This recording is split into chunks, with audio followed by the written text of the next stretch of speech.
नमस्कार साथियों, कैसे हो आप लोग। उम्मीद करता हूँ सब बढ़िया होंगे और आप सभी का स्वागत है हमारे कलाम एजुकेशन पॉइंट चैनल पर। और जी साथियों, मैं आज आपके सामने एक धांसू टीचर लेके आ रहा हूँ जो इंग्लिश का शानदार कंटेंट देने वाले हैं आपको और बहुत ही बेहतरीन तैयारी कराने वाले हैं। तो मैं स्वागत करता हूँ, आइए कंस सर हमारे स्टूडियो में। जी सर नमस्कार। पहले तो बिल्कुल वेलकम। जी सर, तो मैं आपको अब कलाम एजुकेशन पॉइंट चैनल पर मैं आपको पूरे इंग्लिश का मतलब वो पूरा सौंपना चाहता हूँ कि आपको इंग्लिश पढ़ानी है, बच्चों के भविष्य को निखारना है। तो मैं आपको ये जिम्मेदारी देता हूँ कि आप पूरी तरह से तैयार जिम्मेदारी लेने के लिए। बिल्कुल बिल्कुल, हमारा यही काम मेरा रहा है, बच्चों को पढ़ाना, अच्छे से पढ़ाना। जी। कोई कंपटीशन एग्जाम वाले तैयारी करने वाले बच्चों, जी जितने भी 5th to 12th जितने भी क्लासेस में पढ़ने वाले बच्चों, सबका मेरा यही टारगेट रहा कि उनको ज़्यादा से ज़्यादा अच्छा से अच्छा कंटेंट देने का प्रयास किया। तो ये हमारे गणपति सर है जो 10 साल का एक्सपीरियंस भी रखते हैं पढ़ाने का, तो बहुत ही शानदार कंटेंट मिलने वाला है। तो आप सभी हमारे साथ जुड़ जाइए और मैं ये कार्य सौंपता हूँ, माइक भी प्रदान करता हूँ गण सर आपको। तो सर ये लीजिए, माइक लगाइए।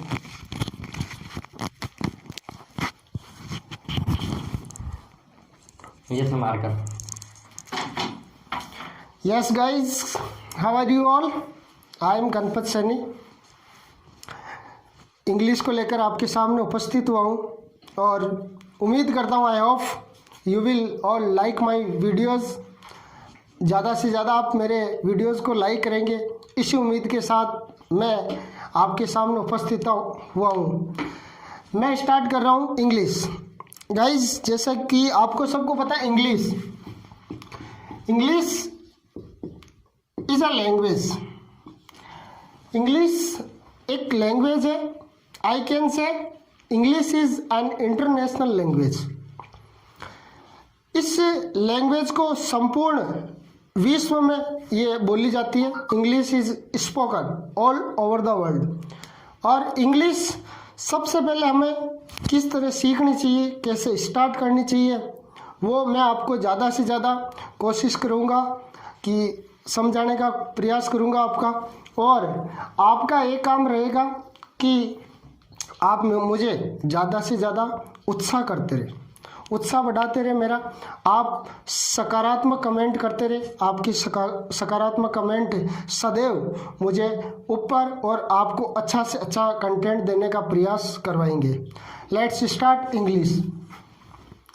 इंग्लिश गाइस, आप सबको पता है इंग्लिश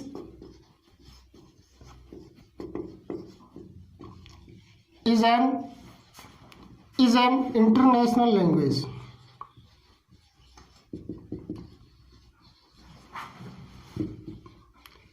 इंटरनेशनल लैंग्वेज, ये अंतर्राष्ट्रीय भाषा है। English is spoken all over the world, all over the world.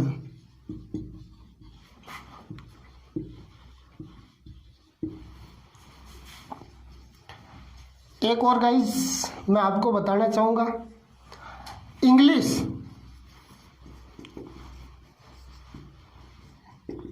Is not taught. Sir ये क्या बात हुई, इंग्लिश पढ़ाई नहीं जाती है? Yes, English is not taught, it is caught. अब मैं इस लाइन को आपके सामने एक्सप्लेन करने का प्रयास करूंगा। English is not taught, English पढ़ाई नहीं जाती है। इट इज कॉट, ये कॉट की जाती है। केज की थर्ड फॉर्म, टीच की थर्ड फॉर्म टॉट, केज की थर्ड फॉर्म कॉट। इसको जो मैं पढ़ाऊंगा आप इसको केज करेंगे। कहने का मतलब, I have seen in 10 years of my teaching life, मैंने मेरे पढ़ाने के 10 साल की उम्र में देखा है कि कई जगह मैंने देखा है। हालांकि सभी पढ़ाते हैं, बहुत अच्छा पढ़ाते हैं, बहुत अच्छा पढ़ाते हैं, कोई कमी नहीं रखते। लेकिन मैं आपको एक बात कहना चाहता हूँ, इंग्लिश को पढ़ाई नहीं जाती। इंग्लिश के टीचर को, एक इंग्लिश का टीचर होने के नाते उसका एक ड्यूटी बनता है कि वो बच्चों के सामने एक इंग्लिश का ऐसा एटमॉस्फेयर करे, एक ऐसा वातावरण क्रिएट करे ताकि बच्चे ज़्यादा से ज़्यादा खुद ही उसमें इंटरेस्ट लेने लग जाए और ज़्यादा से ज़्यादा पढ़ाई करने लग जाए। तो 3 बातें मैंने शुरू में की आपको कि English is an international language, English is spoken all over the world. Third point, English is not taught. Important fact है ये, इंग्लिश पढ़ाई नहीं जाती है। इंग्लिश का टीचर एक इस तरह का वातावरण बच्चों के सामने बनाता है ताकि स्टूडेंट्स, जितने भी स्टूडेंट्स हैं, चाहे कंपटीशन एग्ज़ाम की तैयारी करने वाले, उनके सब में वो ज़्यादा से ज़्यादा इसको इंग्लिश को कैच करने लग जाए। और यह है कैच की थर्ड फॉर्म कॉट। और अब बात रही इंग्लिश की, ये हो गई। अब इंग्लिश में कौन कौन से टॉपिक्स हैं, इंग्लिश को किस प्रकार से सीखना है, सिखाने की गारंटी मेरी है। बस आप हमेशा जब भी वीडियो है, मेरे वीडियो को आप अच्छे से देखें, हाथ में पेन और कॉफ़ी लेकर के बैठ जाए, और जो भी मैं इम्पोर्टेंट पॉइंट लिखवाता हूँ आप उनको लिखें और एक ऐसी कॉपी तैयार करें कि आप उसमें सारे के सारे जो भी पॉइंट्स हैं मेरे द्वारा पढ़ाए गए आप उनको लिखें और लाइफ टाइम काम में आएगी, दावा है। और साथ साथ में इंग्लिश सीखने के साथ में इंग्लिश स्पीकिंग की भी आपकी तैयारी हो जाएगी, किस तरह हमें इंग्लिश सीखनी चाहिए। इंग्लिश नहीं सीखने की सबसे बड़ी जो वजह है, जो हमारी सबसे बड़ी प्रॉब्लम है, वो ये है गाइस कि अपन इंग्लिश का ट्रांसलेशन करने से पहले उसकी हिंदी सोच लेते दिमाग। जैसे मुझे एक सेंटेंस बोलना है कि मैं बाज़ार जा रहा हूँ, अब आप इसको पहले तो सोचोगे यार इसकी हिंदी क्या होगी। मैंने आपको पूछ लिया वेयर आर यू गोइंग, आप अब सोचोगे मुझे आंसर देना है कि मैं बाज़ार जा रहा हूँ, अब मुझे इसकी इंग्लिश ढूंढनी है। तो आप इसका टेंस का पता लगाओगे, फिर इसको इंग्लिश में आप ट्रांसलेट करोगे। आपका जो हिंदी का गैप है ना, आप जो हिंदी बीच में रखते हो उसको बिल्कुल भूल जाओ। इंग्लिश सीखनी है, डायरेक्ट इंग्लिश को इंग्लिश में ही चलने दो। बिल्कुल इंग्लिश की जो समस्या है, प्रॉब्लम है, वो ख़त्म हो जाएगी आपके। डायरेक्ट इंग्लिश को इंग्लिश में ही आप ट्रांसलेट करें, ज़्यादा से ज़्यादा वर्ड को इंग्लिश में ही आपको उनको बोलने का प्रयास करें, कोई प्रॉब्लम नहीं आएगी। इंग्लिश आप इजीली सीख जाओगे। English is an international language. और मैं ये भी कह सकता हूँ English is an easy language. एक हमारी सोच होती है कि इंग्लिश एक हार्ड, अभी तो फ़िलहाल नहीं है, प्रेजेंट टाइम में इतना नहीं है, क्योंकि वही बात है जो भी मैंने बोली थी, हमने हमारी डेली रूटीन में हम इंग्लिश के वर्ड बोलने लग गए। आज के 10-15 साल पहले जो भी वीडियोस देख रहे हैं, चाहे पुराने स्टूडेंट्स भी क्यों ना हो, आज के पुराने टाइम में 10-15 साल पहले और इससे भी पहले इंग्लिश बड़ी कठिन लगती थी उनको। इंग्लिश कठिन लगती थी, इंग्लिश का सही ट्रांसलेशन कर नहीं पाते थे, न इसका उच्चारण कर पाते थे, और इस प्रकार उनके लिए। लेकिन अभी मैं कह सकता हूँ इंग्लिश आपके लिए बहुत इजी लैंग्वेज है, आप इजीली इसको सीख सकते हो, कोई प्रॉब्लम नहीं है। इंग्लिश सीखने के लिए क्या आपको 26 लेटर्स ही तो चाहिए आपको इंग्लिश सीखने के लिए। अगर वो आ गए तो आप इंग्लिश सीख गए। A to Z अगर आपको ABCD आ गए इंग्लिश की, इंग्लिश अल्फ़ाबेट, तो आप कंप्लीटली इंग्लिश सीख जाओगे, कोई प्रॉब्लम नहीं है। तो मैं कोशिश कर रहा हूँ आपके सामने इंग्लिश को ठेठ जीरो से स्टार्ट करने की। और ये इंग्लिश जो हम पढ़ेंगे वो किस किस चीज़ में काम आने वाली है, किन किन स्टूडेंट्स के काम आनी है, वो मैं बता दूं आपको। जितने भी अपन क्लासेस देख लेते हैं, क्लास मिनिमम में क्लास ले लो आपके क्लास 4th या क्लास 4th में आप क्लास 3rd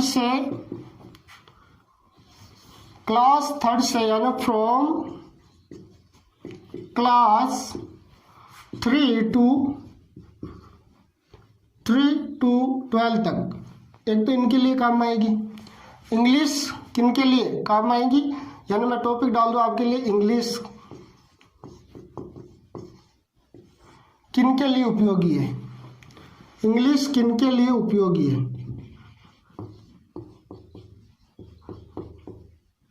किन के लिए यूजफुल है।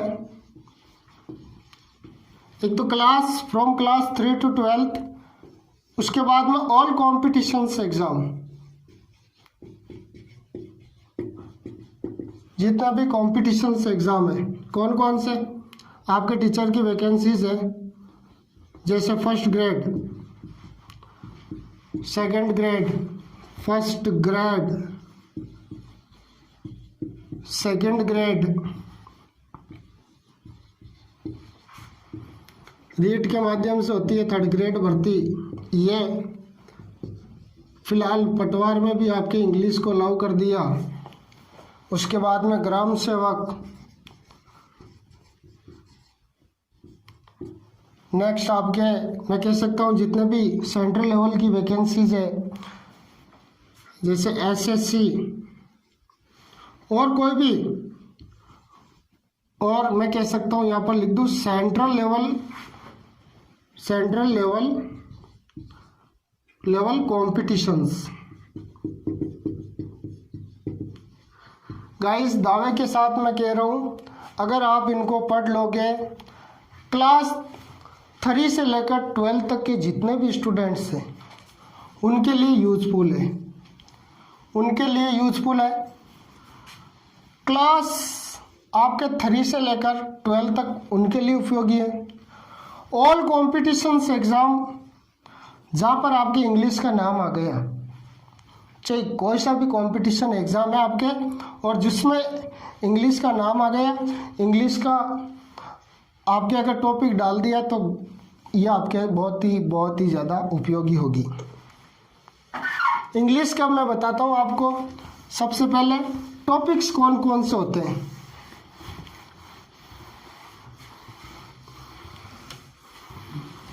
गाइस पहली बार आपके सामने आया हूँ, ज़्यादा से ज़्यादा इसको आप यस गाइस,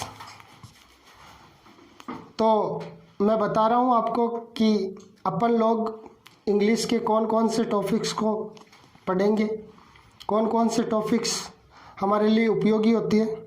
वैसे इंग्लिश का अगर आपने एक स्पेलिंग्स अगर याद कर ली ना तो वो भी आपके लिए उपयोगी। इंग्लिश में what ever be the in English, चाहे कोई भी इंग्लिश में चाहे एक वर्ड भी है, स्पेलिंग भी है, अगर आपने यूज़ कर ली उसको या उसने पढ़ ली तो वो आपके लाइफ टाइम काम आएगी।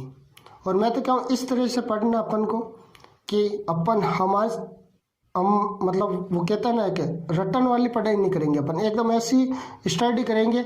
बिल्कुल आपको मैं कह रहा हूँ, आप देखते देखते वीडियो एकदम से आपके समझ में आ जाएगी, ये मेरी गारंटी है। और वीडियो आप कहीं पर भी कभी भी किसी प्रकार से देख सकते हैं, लेकिन देखना कौन से चैनल पर है आपको ये पता ही है। कलाम एजुकेशन पॉइंट चैनल आपको सबसे पहले सब्सक्राइब करना है, फिर आपको एक और काम करना है, इस चैनल को, इस टॉपिक को ज़्यादा से ज़्यादा लाइक करना है, ज़्यादा से ज़्यादा शेयर करना है, ताकि आपके साथ साथ आपके अन्य भाई बहन सभी का फ़ायदा हो, उनको सभी को फ़ायदा मिले। तो इंग्लिश के कौन कौन से, सबसे पहले ग्रामर के जितने भी टॉपिक्स हैं मैं बताऊँ आपको कौन कौन से ग्रामर के टॉपिक है। जहाँ इंग्लिश का नाम आ गया ये सभी टॉपिक्स आपके काम आएंगे। जैसे सर जी पहला टॉपिक है टेंस। ये टेंस मैं बता दूं, इंग्लिश सीखने के लिए सबसे पहले हमें टेंसों का नॉलेज होना चाहिए। अगर अपन इंग्लिश सीख रहे हैं तो हमें टेंस सीखना बहुत ही, it is very necessary to know English. First of all we will have to learn tenses. Tense हमें जो काल है उसके बारे में जानकारी देते हैं। तो सबसे पहले टेंस सीखना है, उसके बाद टेंस सीखने के बाद में अपन मैं कह दूं आपको एक सबसे इंग्लिश का शानदार टॉपिक पार्ट्स ऑफ स्पीच। भाइयों ये टॉपिक है ना, नैया पार कर देता अपनी। इस टॉपिक के अंदर पार्ट ऑफ स्पीच, इसमें मैं बता दूं आपके कौन कौन से टॉपिक है। इसमें सबसे पहले अपन पढ़ेंगे नाउन, सेकंड पढ़ेंगे प्रोनाउन, थर्ड वन पढ़ेंगे अपन नाउन, प्रोनाउन, वर्ब, एडवर्ब। मैं एक मिनट थोड़ा सा यहाँ पर लिखता हूँ एडजेक्टिव। एडजेक्टिव, नाउन प्रोनाउन के बाद में अपन एडजेक्टिव पढ़ेंगे, देन वर्ब पढ़ेंगे, उसके बाद एडवर्ब पढ़ेंगे, उसके बाद में आते हैं 3 सन, प्रीपोजिशन, कंजंक्शन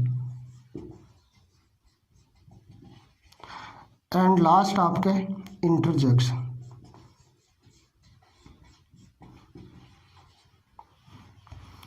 पहला हो गया अपना टेंस, सेकंड हो गया part of speech. Noun, part of speech का मतलब है, मैं आपको जानकारी दे दूं क्योंकि आप मेरे से पूरे टॉपिक पढ़ेंगे अब कंप्लीटली सारे के सारे, और मेरा वेट भी करोगे, ठीक है ना, मेरा वेट करोगे आप, इसलिए मैं आपको बता दूं। सबसे पहले अपन पार्ट ऑफ स्पीच, यानी पार्ट्स का मतलब होता है भाग, स्पीच का मतलब होता है भाषण, कहने का मतलब भाषा, भाषा के भाग कौन कौन सा? पहला आपके नाउन, दूसरा pronoun, third adjective, fourth verb, fifth adverb, six preposition, seventh conjunction, eighth interjection. चाहे कोई सा भी कंपटीशन का एग्जाम हो, उन सब में हमारे लिए उपयोगी होती है। तीसरा, मैं और ग्रामर के टॉपिक बताऊँ आपको, जैसे वॉइस।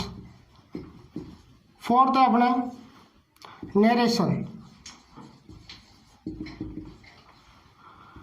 क्लॉज,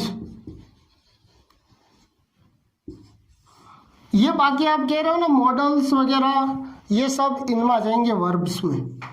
बोल मत देना कि सर मॉडल्स नहीं लिखो है आपने, मॉडल्स वर्ब के अंदर आते हैं, मॉडल इज एन ऑक्सिलरी, तो वो वर्ब के अंदर आती है, वो सब अपन इसमें पढ़ लेंगे। Thank you guys. अब आपसे मैं यही उम्मीद करता हूँ कि इस वीडियो को आप ज़्यादा से ज़्यादा लाइक करेंगे, ज़्यादा से ज़्यादा आप सब्सक्राइब करेंगे, और आप सकारात्मक कमेंट आपके मुझे और ज़्यादा उत्साह देते रहेंगे। Thank you very much guys, thank you.